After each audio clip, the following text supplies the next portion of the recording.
Digital marketing లో అనుభవం ఉన్న ఎగ్జిక్యూటివ్స్ కావాలను సంప్రదించవలసిన నెంబర్లు 8688926084. ఇక నెక్స్ట్ ఎవరు క్యూ కట్టిన బీఆర్ఎస్ ఎమ్మెల్యేలు త్వరలోనే బీఆర్ఎస్ ఎల్పీ విలీనం. ఇప్పటికే 5 ఎమ్మెల్యేలు కాంగ్రెస్ గూటికి 2-3 రోజుల్లో 26 మంది ఎమ్మెల్యేలు జంపు.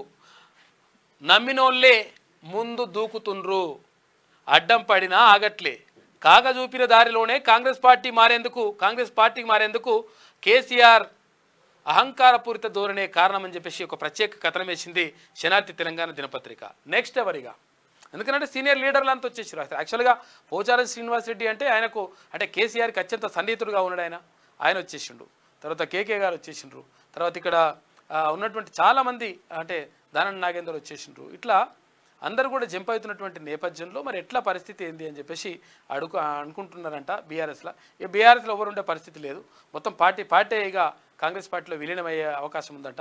ఎందుకంటే గతంలో కాంగ్రెస్ పార్టీని అలా విలీనం చేసుకున్నాడు ఎవరు కాక. కాబట్టి ఇప్పుడు అదే మళ్ళీ రిపీట్ అయ్యేటువంటి అవకాశం కనిపిస్తూ ఉందంట. బీఆర్ఎస్ ఎల్పీ విలీనం తప్పదా? కేసీఆర్ నాడు చూపిన దారిలోనే కాంగ్రెస్ పార్టీ వెళ్తుందా?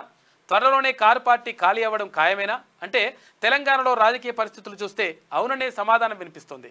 ఒకప్పుడు తెలంగాణ రాజకీయాల్లో ప్రతిపక్షాలను లేకుండా చేయాలని కుట్రలు పన్నిన కేసీఆర్కు నేడు అదే గట్టి పట్టిందని చెప్పాలి. ఇక కండ్ల ముందే నమ్ముకున్నోళ్ళంతా హ్యాండ్ ఇచ్చి కాంగ్రెస్ పార్టీలోకి జంపు చేస్తుండడం అటు కేసీఆర్ను అటు బీఆర్ఎస్ను ఉక్కిరి బిక్కిరి చేస్తుంది. ఇప్పటికే 5 కారు పార్టీ ఎమ్మెల్యేలు కాంగ్రెస్ ఖాతాలో చేరిపోయారు. మరో 2-3 రోజుల్లో మరో 26 మంది ఎమ్మెల్యేలు కాంగ్రెస్ కండువా కప్పుకోవడం దాదాపుగా ఖాయమైంది.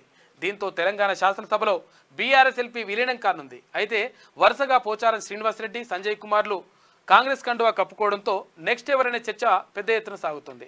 ఇదిలా ఉంటే బీఆర్ఎస్ ఎమ్మెల్యేలు కాంగ్రెస్లో చేరడం వెనుక రేవంత్ సర్కార్ తీసుకొచ్చిన సంక్షేమ పథకాలు, పాలన తీరును చూసి ఒక ఎత్తైతే కేసీఆర్ దురహంకారము మరో కారణమనే చర్చ లేకపోలేదు. ఏది ఏమైనప్పటికీ అసెంబ్లీ సమావేశాల నాటికి బీఆర్ఎస్ పార్టీ ఎమ్మెల్యేలంతా కారు దిగి కాంగ్రెస్ కండువా కప్పుకోవడం దాదాపుగా ఖరారయ్యింది.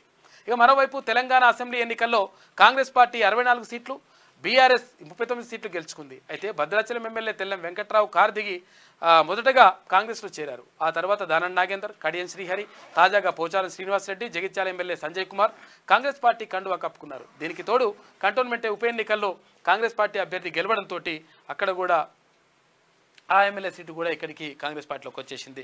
ఈ నేపథ్యంలో మొత్తం మీద మరో 26 మంది ఉన్నారంట.